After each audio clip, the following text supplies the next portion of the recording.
This is the Daily Roundup on the EAC Cambodia channel. A very good evening to you. I'm Andrew Barnes-Roberts.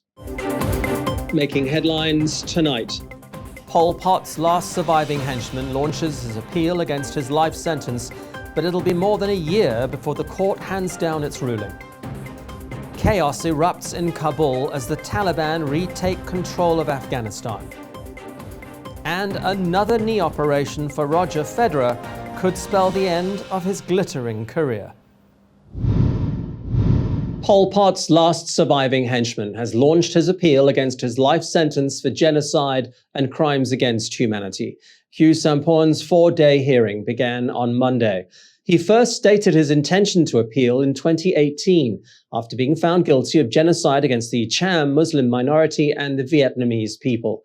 His defense team told the court on Monday that conviction had been made on insufficient grounds. EAC news reporter Reo Soko attended the start of the appeal hearing. The legal team of the former Khmer Rouge head of state Khieu Samphan alleges there were not sufficient reasons for convicting Samphan or sentencing him to life in November 2018. Samphan's lawyer, Kung Sam-on, says that 3 days after Samphan was sentenced, they immediately filed an appeal which has taken almost 3 years to start. However, we would like to remind Your Honours that you did not decide on the merit of that judgment. Instead, you claimed that our appeal cannot be accepted because it does not fall within the categories that stipulated in the internal rules. It is true that internal rules does not allow the trial chamber to issue a judgment in 2 stages. Rather, the internal rule clearly prohibits and clearly stated special rules for the announcement of the judgment, which require the reasons, and it has to be written on the day of the announcement. And based on the rule 101, on the format of the judgment, the judgment shall be put in 2 parts. The trial chamber of the extraordinary chambers in the courts of Cambodia convicted Samphan of genocide, crimes against humanity, and grave breaches of the Geneva Conventions of 1949. The court found him responsible through his acts or omissions as part of a criminal enterprise for having planned, instigated, ordered, or aided and abetted or being responsible by virtue of superior responsibility for several crimes between April 17, 1975 and January 6, 1979.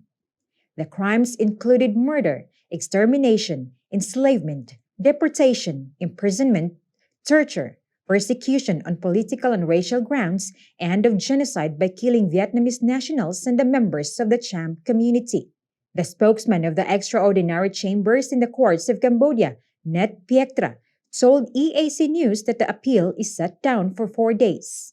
The hearing of the Supreme Court Chamber to listing the argument from the different party, from prosecutor, from co-lead lawyer, and from the defendant themselves, why they appeal against the judgment, especially from the defendants. Okay. So the defendant already present their argument in this morning about the rule from the trial chamber on the judgment, etc., the argument on the law and the order practice. Okay. And after 4 days of the hearing, Khieu Samphan need to wait.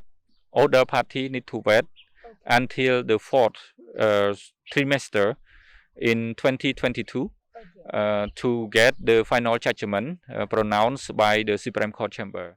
Piektra has added that apart from the 4-day scheduled hearing, the chamber has allocated Friday, August 20, as a reserved hearing day if required. After almost 3 years, Khieu Samphan's appeal against his life sentence has finally begun. But it will still a long way to go before he will know his fate. Monday was only the start of the 4-day hearing, and it won't be until the last quarter of next year when the court will hand down its ruling. Rhea Soko, EAC News at the Extraordinary Chambers in the Courts of Cambodia, Phnom Penh. It has taken barely 2 months, but the Delta variant has now spread to every province in Cambodia except Kep, Krachi, and Tikau. It is the border provinces, which are on the front line against the variant, said to be almost 300% more contagious than the original coronavirus that causes COVID-19. The number of Delta cases in the kingdom has surged above 600 over the past few days, following the discovery of 125 cases in Odamanche alone since border crossings with Thailand reopened to migrant workers on Friday. In Banteay Menche, a total of 755 migrant workers crossed over the border at the O Bai Chon checkpoint between 4 p.m. on Saturday and 6 a.m. on Sunday morning.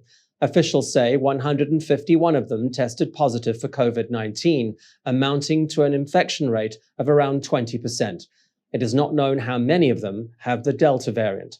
They are all in state treatment facilities close to the border. In Phnom Penh, 8 more Delta cases have been detected in Chabar and Pov, with 2 villages locked down. All entrances and exits to and from Kabalko communes Yokbat and Yokbat 1 villages have been sealed until Tuesday, the 24th of August. But while the Delta variant continues to spread, so too do vaccines. 72.5% of the targeted 10 million adult population have been fully vaccinated, while 83.9% have had their first shot. Almost 25% of the kingdom's children between the ages of 12 and 17 have also received their first shots, with second shots already due later this week for those children who were to be vaccinated on the 1st of August. 2.5 weeks into Cambodia's nationwide curfew, and over 25,000 people have been arrested for violating it. Most of those have been in Phnom Penh. The numbers have been confirmed by the spokesperson for the Inter-Ministerial Commission for Combating COVID-19, Kim Santapip. Up until Thursday last week, 19,463 people had been arrested. Almost 8,500 vehicles had been seized. But this past weekend was even busier for police. An average of 2,500 people a night were arrested for breaking curfew.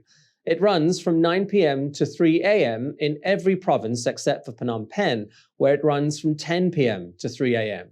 The curfew is scheduled to end on Friday this week. It's just one of the measures imposed by the royal government to limit the spread of the Delta variant.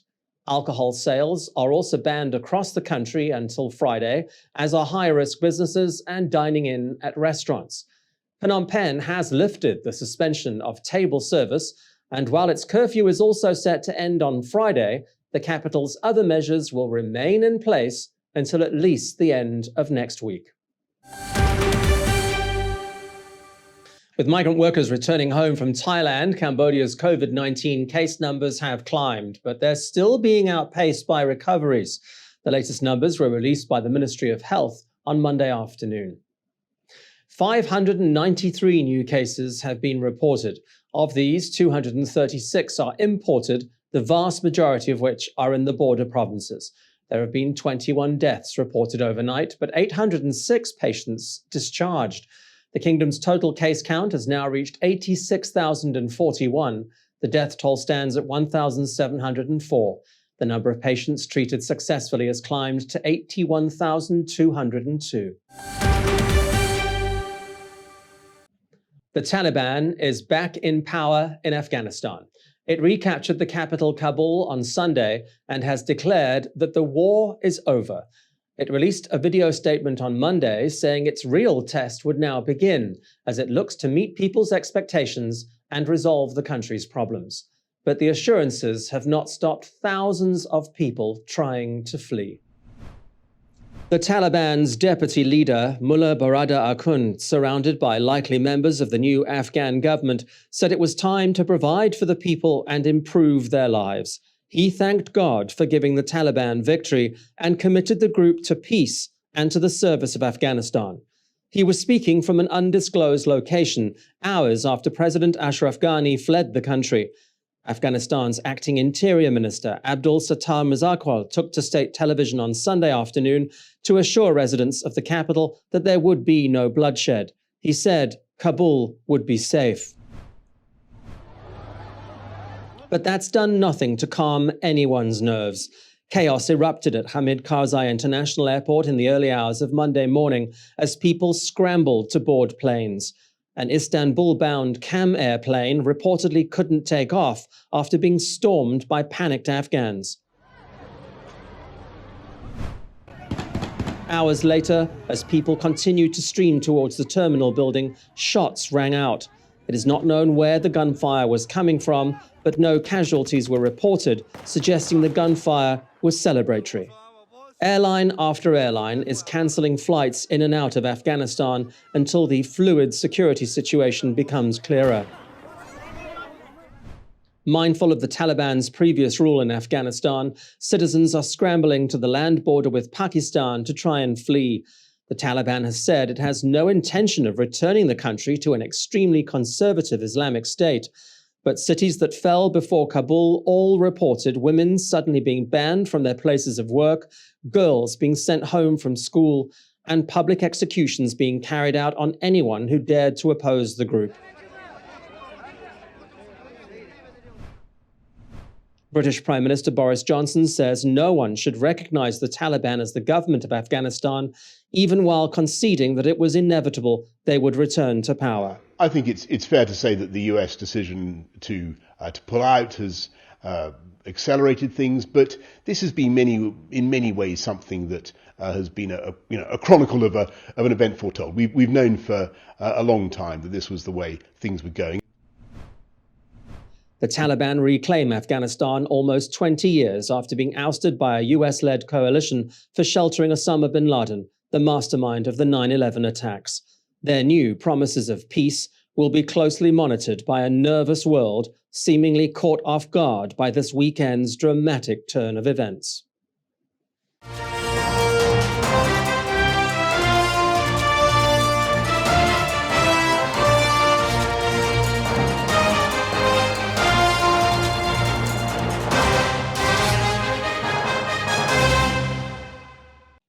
Well, let's take a look now at some other news from around the world making headlines this Monday, the 16th of August.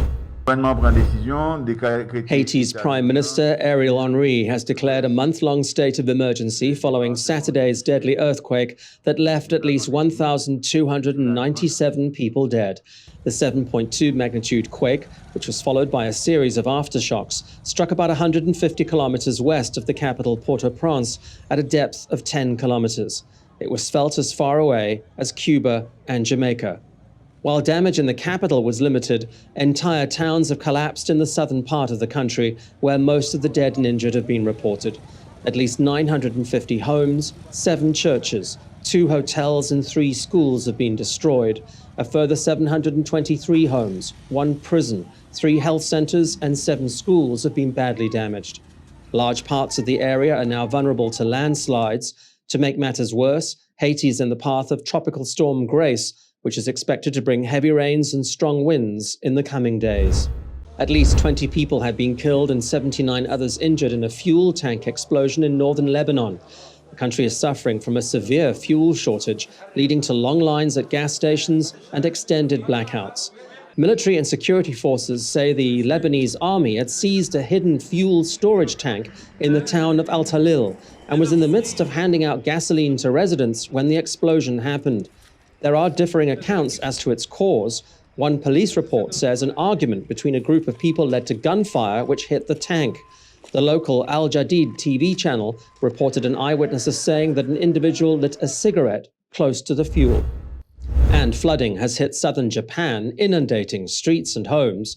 Torrential rains lashed much of Japan on Sunday, submerging roads and buildings in the western part of the country, while 3 people were killed in a landslide in the central Nagano prefecture.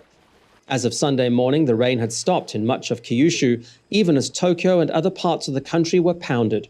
A level 4 evacuation warning, the second highest, remains in place for Takeo and surrounding towns.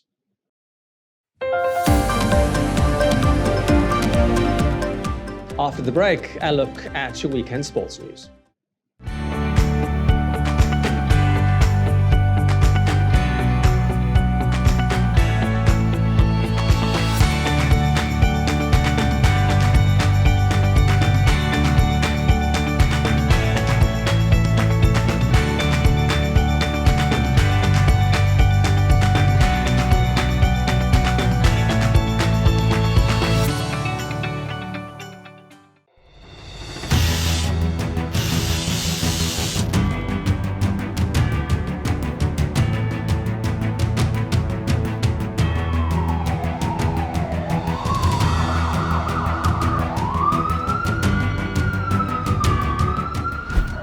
EAC News fully supports the Royal Government of Cambodia's preventative and administrative measures against COVID-19.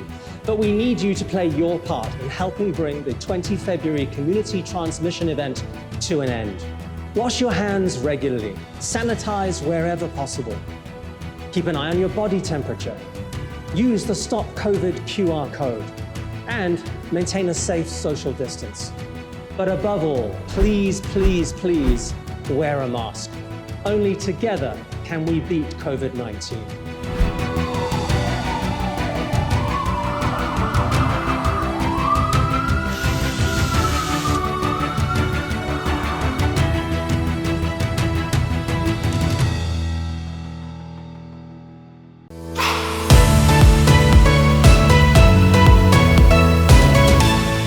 EART's Cambodia's audience is growing.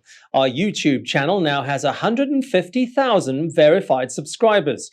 To mark the milestone, we've received the Silver Creator Award from YouTube, given to channels with over 100,000 subscribers.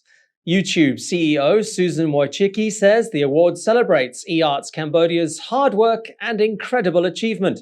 She says not only has EART's Cambodia brought a unique voice and style to the world, but has also created valuable connections and built a community along the way.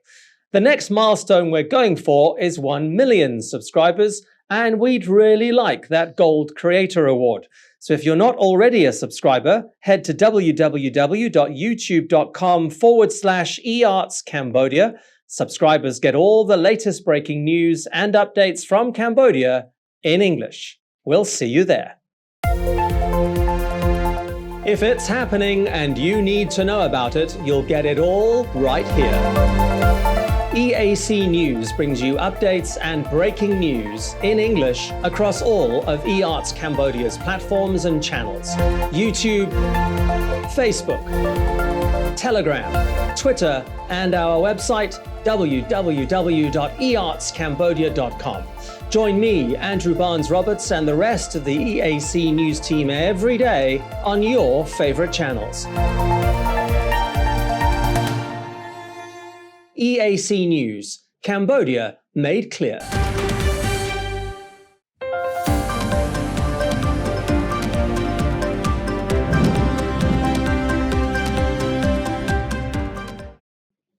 Dutch driver Nick de Vries has won the Formula E World Championship. His rivals crashed out of the season's final race in Berlin on Sunday. De Vries actually finished in 8th place, but his season points helped him take the title, with Mercedes also clinching the team title. The all-electric race took place at Berlin's Old Tempelhof Airport. It was won by Frenchman Norman Nato for Venturi, his first win in the all-electric series. But 8th was enough for de Vries to finish on 99 points, 7 clear of Venturi's Eduardo Mortara, who retired at the start when he smashed into the back of Mitch Evans's barely moving Jaguar. Neither driver was hurt. Other championship contender BMW's Jake Dennis also crashed out after the restart. This year's 7th season of Formula E is the first to be given full World Championship status by the International Automobile Federation.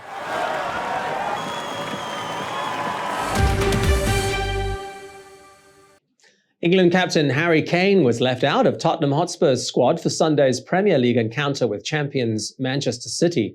Speculation is mounting about his future at the North London club. Rumours have been swirling all summer that Kane is set to make a move to Manchester City, but manager Pep Guardiola told reporters last week that it was up to Tottenham to make the move happen. The England captain has been training individually while in quarantine at the club's training base. He recently returned from a family holiday in the Bahamas. Tottenham's new manager, Nuno Espirito Santo, has refused to be drawn on Kane's future. Spurs will no doubt be keen to keep him, though. They're desperate to improve on their 7th place finish in last season's Premier League. Roger Federer is undergoing more knee surgery and will miss the US Open. The 40-year-old tennis star, regarded by many as the sport's greatest ever player, took to Instagram on Sunday to break the news to his fans. I've been doing a lot of Federer says doctors have told him that the surgery is needed if he hopes to play professionally again. He's hoping it will give him a glimmer of hope of returning to action. Federer says it'll mean he'll be on crutches for several weeks and out of action for what he called many months. Federer is a 20 times Grand Slam singles champion and had 2 knee surgeries in 2020. They kept him out of action for 13 months, but have still not done the trick. He withdrew from the French Open back in June to save himself for Wimbledon. He reached the quarterfinals at the All England Club, but lost in straight sets to Poland's Hubert Hurkacz, failing to win a game in the 3rd set, his first ever Love 6 game. That prompted many to wonder if he'll ever return to professional tennis. Time now to take a look at tomorrow's weather.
And finally, a pleasant surprise this weekend for volunteers of an environmental group on the Italian island of Sicily. Dozens of endangered baby turtles hatched from a nest no one knew was even there.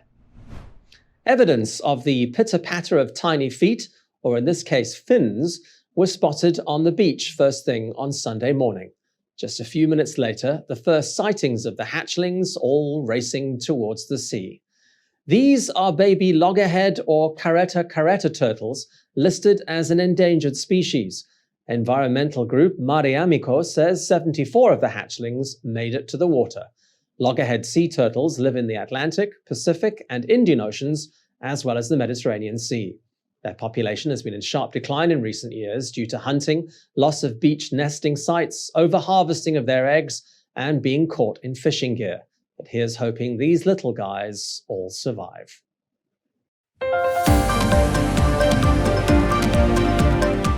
Thank you for watching the Daily Roundup here on the eArts Cambodia channel.